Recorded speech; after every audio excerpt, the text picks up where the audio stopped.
하나님의 말씀은 갈라디아서 2장 5절입니다. 그들에게 우리가 한시도 복종하지 아니하였으니 이는 복음의 진리가 항상 너희 가운데 있게 하려 함이라. 아멘. 하나님은 우리 성도님들에게 복음의 진리가 일평생 지켜지기를 원하십니다. 사도 바울은 그가 갈라디아 교회를 개척해서 교회가 든든하게 서간 후에 그가 잠시 갈라디아 교회를 떠난 후에 예수를 믿은 사람 중에서 유대교 출신들, 유대인들이 그들이 갖고 있던 오랜 그 율법의 전통 의식을 그들이 다시금 가졌습니다. 그들이 어떤 생각을 했는가 하면은 그들은 예수를 구원자라고도 믿습니다. 예수를 믿는 믿음으로 말미암아 의에 이른다고 하는 것을 믿습니다. 그러나 바울이 전한 이 복음, 예수 그리스도를 믿는 믿음으로 말미암아 완전한 의에 이른다고 하는 것엔 동의를 하지 않았어요. 그것만으로는 부족하고 율법을 의지해서 율법이 요구하는 행위가 보충되어야만이 온전한 의에 이를 수 있다는 그런 사상을 어느 순간에 가졌습니다. 그 중에서 할례를 반드시 받아야 된다. 하나님의 백성으로 포함되려면 할례를 받아야 된다. 이런 사상을 가졌습니다. 그래서 그들이 갖고 있는 생각은 율법에서 요구하는 할례를 행함으로 인해서 선택된 하나님의 백성이 되어서 메시아 곧 그리스도가 와서 구원시키는 데 있어서의 온전한 구원을 이루기 위한 전제 조건으로 먼저 할례를 받음으로 인해서 하나님의 백성으로 선택을 되는 것이 옳다고 이렇게 생각을 한 겁니다. 그래서 이 거짓 형제들, 예수를 믿어서 예수를 믿는 믿음으로 말미암아 의에 이른다고 믿기는 하지만 그 믿음이 온전 예수를 믿는 믿음으로 말미암는 의가 완전한 의에 이르지 않고 불완전하다. 그래서 율법이 요구하는 행위를 다 준행해야 된다. 그래서 완전한 의에 이르게 되는 것이다. 이렇게 거짓된 복음을 전파함으로 인해서 갈라디아 교회는 매우 위험한 상황이 지금 발생하게 된 겁니다. 그래서 사도 바울은 자신이 갈라디아서 1장을 통해서 자신의 사도로서의 그 자격과 권위는 사람에게서 난 것도 아니요 사람으로 말미암은 것도 아니요 오직 예수 그리스도와 그를 죽은 자 가운데서 살리신 하나님 아버지로 말미암아 된 것을 분명하게 갈라디아 교인들에게 증거합니다. 자신이 사도로서의 자격과 권위를 부여받은 다음에 자신이 이방인을 향한 사도로서의 사명을 감당하는 것, 이 받은 이 복음을 전하라고 했을 때 이 복음 역시도 사람에게서 비롯됐거나 사람이 만들었다거나 곧 사람의 뜻을 따라 된 것이 아니고 사람에게서 배운 바도 아니고 사람에게서 받은 바도 아니라 오직 예수 그리스도의 계시로 말미암은 것이라는 것을 11절과 12절을 통해서 분명하게 증거를 했습니다. 사도 바울은 그가 유대교에서 열심히 아주 대단했어요. 자기 동년배보다 지나치게 유대교를 믿었기 때문에 그는 그것이 하나님을 향한 열심이라고 생각을 해서 교회를 박해하는데 아주 심하게 박해해서 교회를 멸하려고 할 정도로, 교회를 무너뜨리려고 할 정도로 그는 그렇게 기독교인에 대해서 박해를 한 자였습니다. 그래서 그가 심하게 핍박하고 기독교를 무너뜨리려고, 교회를 무너뜨리려고 다메섹을 향해서 가는 그 도중에 부활하신 주님을 아주 극적으로, 충격적으로 만나고 하나님과 주 예수로부터 직접 사도로서의 자격과 권위를 부여받고, 그리고 주 예수로부터 이방인을 위한 복음을 증거하기 위해서, 이방인에게 예수의 이름을 전하기 위한 사명을 받았습니다. 이렇게 하나님과 주 예수로부터 사도로서의 부름을 받는, 곧 소명을 받고 사도로서 그가 예수 그리스도의 복음, 예수 그리스도의 이름을 증거하는, 이방인을 향한 복음을 전하라고 하는 복음을 계시를 받았습니다. 이렇게 사명을 받은 자예요. 사도 바울은 그가 사명과 소명을 받았습니다. 그가 그렇게 사명과 소명을 받아서 그것이 너무나 확실하기 때문에 자기 자신이 하나님과 주 예수로부터 사명을 받은 이 내용, 바로 복음을 전하라고 하는 것에 대해서 너무나 분명하게 확신했고, 그 전해야 될 복음도 너무나 확신했기 때문에 이것에 대해서 그 누구와도 의논할 필요가 없었어요. 자신이 너무나 분명하기 때문에 이 복음에 대해서 예루살렘에 있는 사도들을 통해서 공적으로 증명을 받거나 공적으로 증거를 받아야 될 필요가 없을 만큼 매우 그가 계시받은 복음의 내용에 대해서 확신을 했어요. 주 예수와 하나님께서 내게 이방인을 위해서 이방인에게 전하라고 주신 복음, 이 예수 그리스도의 복음, 예수 그리스도의 이름, 이건 너무나 분명하다. 하나님이 주 예수가 내게 주셨다. 아주 확신을 가졌기 때문에 혈육과 의논을 하지 않았습니다. 하나님 아버지께서 이 바울 안에서 자신의 아들 예수 그리스도를 나타내시는 것을 하나님 아버지가 기뻐하는 것을 바울이 안 순간에 그 누구와도 그는 의논하지 않았습니다.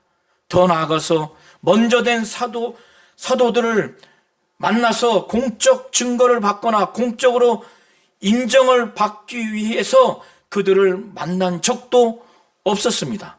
그는 그렇게 3년 동안 독자적으로, 독립적으로 하나님과 주 예수로부터 받은 이 계시받은 복음에 대해서 너무나 확실하니까 3년 동안 그 누구도 이 복음에 대해서 증명을 받거나 또 증거를 받을 필요가 없어서 3년 동안 복음을 막 증거했어요.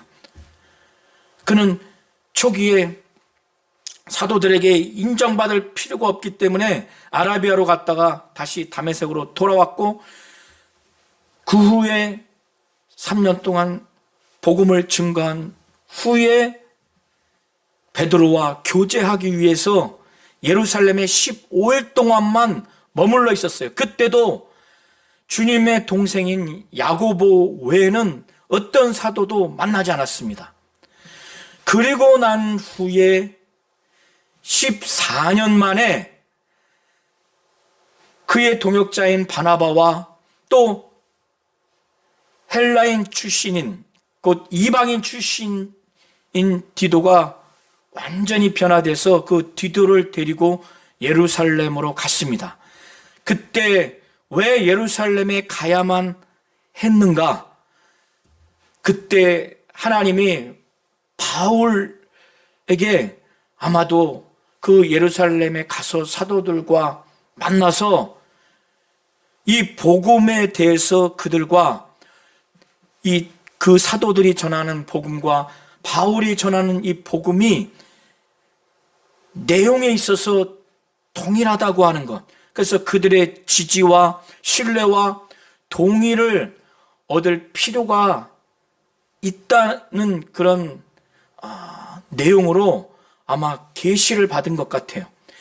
바울이 직접 받았는지 또 옆에 있는 사람이 받았는지 모르지만 바울이 직접 받았을 가능성이 더 높습니다. 예루살렘 방문을 했죠.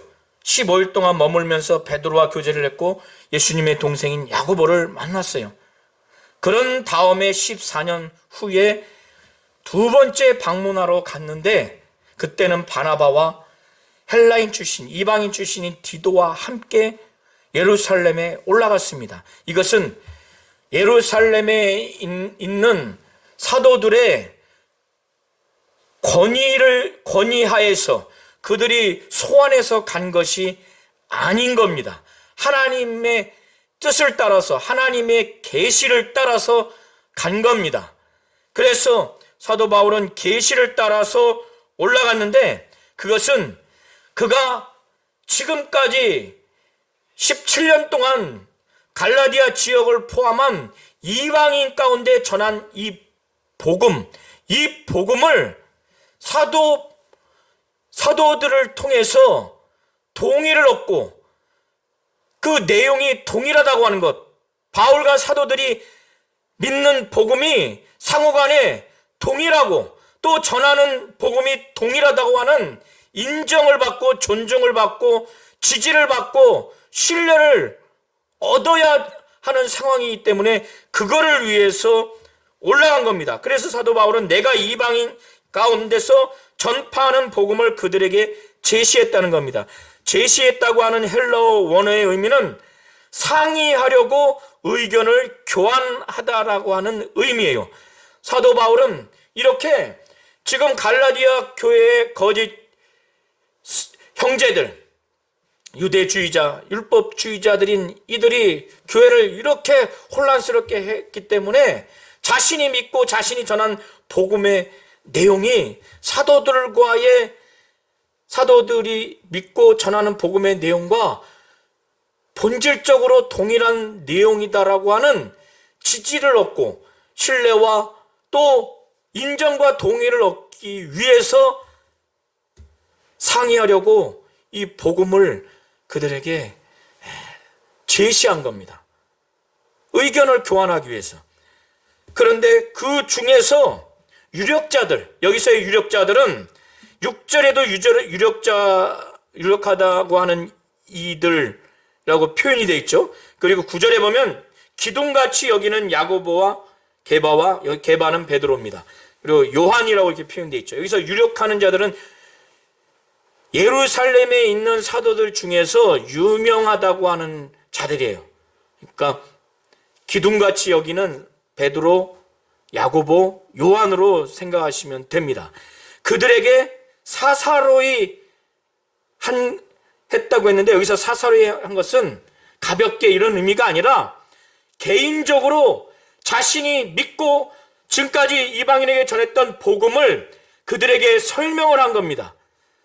유명한 자들, 유력한 자들, 기둥 같은 베드로와 야고보와 요한에게 별도로 설명을 함으로 인해서 그들이 사도들에게 가운데서도 영향력 있고 많은 유대인 출신 믿는 자들에게 영향을 끼칠 수 있기 때문에 그래서 설명을 충분히 개인적으로 한 것으로 보입니다. 그렇게 한 것은 사도 바울이 지금까지 이방 지역을 다니면서 아주 힘들게 수고롭게 성령을 의지해서 복음을 증거했고 지금도 증거하고 있는 자신의 이 복음 사역, 자신이 전한 이 복음의 내용이 헛되이 되지 않도록 자칫하면은 예루살렘에 있는 사도들, 특별히 기둥 같은 베드로, 야고보, 요한이 자신이 믿고 전한 복음의 내용이 그들과 본질적으로 동일해서 지지하고 바울에게 협력을 표하고 신뢰를 표하지 않으면 지금 바울이 전한 복음을 인해서 개척된 교회들이 전부 다 분열되게 돼 있고 심지어는 예루살렘에 있는 사도들, 그 중에서 기둥 같은 베드로, 야고보, 요한도 바울이 믿고 전한 복음과 전혀 다르다. 그를 인정하지 않았다. 오히려 거짓된 그 형제들이 더 영향력을 끼칠 수 있기 때문에 사도 바울은 이것을 그들에게 개인적으로 설명할 필요가 꼭 있었던 겁니다. 그래서 사도 바울은 이것을 당시의 운동 경기를 은유적으로 묘사하면서 이거를 표현하기를, 유력자들에게 사사로이 한 것은 내가 다름질한 것이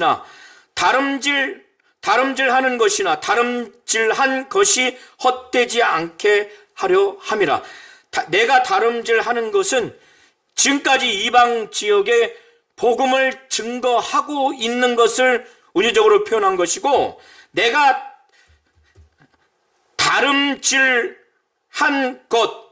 다름질한 것은 지금까지 이방 지역에서 복음을 증거한 자신의 복음 사역을 두고 말한 겁니다. 그러니까 이방 지역에 지금까지 자기가 복음을 증거하는 사역들, 또 지금 하고 있는 사역들이 기둥 같은 그 사도들 베드로, 야고보, 요한에게 개인적으로 자세하게 자신이 믿고 전하는 복음이 그들이 믿고 전하는 복음과 같다고 하는 것을 지지하고 지원받고 동의받고 신뢰받고 인정받기 위해서 설명을 한 거예요. 사도 바울은 2절에 그걸 말하는 겁니다. 그런데 그때 데리고 간 제자 중에 하나가 디도예요. 왜 디도를 데리고 왔을까? 이것은 거짓 형제들이 율법 중에서 할례를 중요하게 생각해서 할례를 받아야만이 하나님의 선택된 백성으로서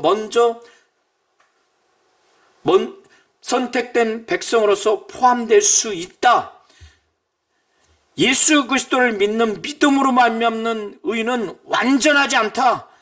그렇게 생각해서 율법의 행위를 준수해야만이 더 온전한 의에 이를 수 있다고 하는 그런 거짓된 복음을 증거하니까, 그 중에서 할례를 특별히 중요하게 여기니까 디도를 데리고 간 것으로 보입니다. 그런데 예루살렘 지역에도 거짓 형제들이 거기서 발생이 됐고 거기서 활동하고 있습니다. 그들은 이 디도를 할례를 줘야 된다, 아마 이렇게 했을 거예요. 갈라디아 교회 안에서 거짓 형제들도 당연히 할례를 받게 해야 된다, 일반 갈라디아 성도들에게도 말했겠지만은, 그런데 사도 바울이 이 상황을 예루살렘에 있는 사도들, 특별히 기둥 같은 새 사도들에게 지금 이런 문제가 있다, 거짓 형제가 들어와서 이런 내용으로 거짓된 다른 복음 같지 않는 다른 복음을 전해서 지금 교회가 이렇게 반쪽이 나서 매우 혼란스러운 상황이다. 아마 이런 얘기도 다 들었을 것이고, 반대로 거짓 형제들이 이 사도들에게 할례를 받게 해야 된다, 아주 극단적인 유대주의 그리스도인들이죠. 유대인 출신 그리스도인들, 아주 극단적인. 그런데 예루살렘에 있는 사도들 누구 하나, 특별히 베드로, 야고보, 요한은 디도에게 할례를 강요한 적이 없는 거예요. 그래서 3절에 보면은, 그럼 누가 이 디도에게 할례를 강요했는가? 그건 가만히 들어온 거짓 형제들이에요. 3절에 보면 헬라어 원문을 이렇게 직역을 할 수가 있습니다. 개역 개정에는 그러나 나와 함께 있는 헬라인 디도까지도 억지로 할례를 받게 하지 아니하였으니 라고 번역되어 있는데, 원문은 이렇게 번역할 수가 있습니다. 그러니까 디도가 할례 받을 것을 강요당하지 않았다. 이 내용을 토대로 해서 예루살렘에 있는 어떤 사도도, 특별히 기둥 같은 베드로, 야고보, 요한도 디도에게 할례를 받아야 된다고 강요하지 않았다는 거예요. 이렇게 이해하시면 좋을 것 같습니다. 누가 그러면 이걸 강요했는가? 거짓 형제들이 가만히 들어와서 그들이 강요를 한 거예요. 이미 예루살렘 지역 안에서도 거짓 형제들이 이미 활동을 했습니다. 그리스도 안에서의 그 자유를 가만히 들어와서 엿보고 다시 율법 밑으로, 율법이 요구하는 그 행위, 율법이 요구하는 거에 속박시키려고, 종삼으려고 그렇게 들어온 겁니다. 그래서 4절에 이는 가만히 들어온 거짓 형제들 때문이라. 그들이 가만히 들어온 것은 그리스도 예수 안에서 우리가 가진 자유를 엿보고 우리를 종으로 삼고자 함이로되. 그런데 사도 바울은 이 거짓 형제들에게 한시라도, 한순간이라도 절대 승복하지 않았습니다. 복종으로 승복하지 않았어요. 그래서 우리가 한시라도 바울과 그 일행이 그들에게, 거짓 형제들에게 그 할례를 받게 해야 된다고 하는 그 온전치 못한 요구에 대해서 한시도 복종하지 않았어요. 복종하지 않은 것은 만일 바울과 그 일행들이, 아니 사도로서의 자격과 권위가 있는 그가 만일 거짓 형제들의 복음 같지 않는 다른 복음, 이것에 주요한 내용인 할례를 받아야 된다, 그걸 만약에 받아들이면 그는 바울과 그 일행들만의 문제가 아니라 갈라디아 교회 전체 교인들이 이제 그거를 다 받아들이게 돼요. 그러면 복음의 진리에서 그들이 떠나게 돼 있어요. 그래서 사도 바울은 그가 이 거짓 형제들, 이 거짓 교사들이 전하는 그것에 한시라도 복종하지 아니한 것은, 이는 복음의 진리가 항상 갈라디아 교회 가운데 있게 하기 위해서. 이게 굉장히 중요합니다.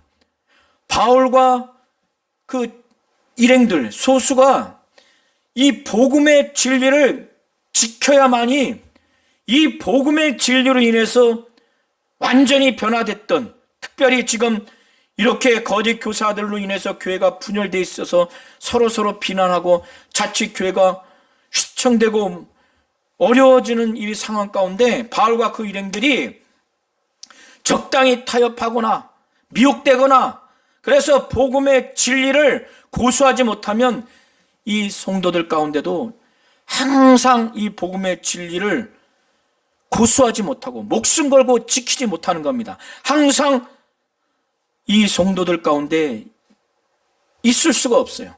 사도 바울은 그것 때문에 그들에게 우리가 한시도 복종하지 아니하였으니 이는 복음의 진리가 항상 너희 가운데 있게 하려 함이라고 사도 바울은 분명히 말합니다. 이런 가운데 그는 이 교회를 지키기 위해서 정말 이 거짓 교사들이, 거짓 형제들이 전한 억지로 할례받게 하는 것을 절대로 받아들이지 않았던 것, 한시라도 복종하지 않았다는 것, 승복하지 않았다는 것, 그것은 이 갈라디아 교인들이 복음의 진리가 항상 그들 가운데 있고 목숨 걸고 그것을 지키고 거기에서 떠나지 않게 하기 위해서, 바울과 그 일행들, 리더가 복음의 진리에서 떠나면, 흔들리면 어떻게 되겠습니까? 갈라디아 교회가 이 복음의 진리에서 다 떠나게 됩니다. 그럼 교회가 무너져요. 다른 이방 지역 교회들도 다 무너집니다. 하나님은 오늘 바울이 갈라디아 교회 가운데 항상 복음의 진리에 있기 위해서 먼저 사도 바울과 그 일행들이 복음의 진리를 작은 것으로 치부할 수 있지만 철저하게 지켰습니다. 그 교회를 살리기 위해서. 하나님은 우리 성도님들이 가정이든 개인이든 특별히 교회는 복음의 진리를 목숨 걸고 끝까지 지키고 그 가운데 항상 이 복음의 진리가 개인에게, 가정에게, 특별히 교회 가운데 일평생 있기를 하나님은 원하시는 겁니다.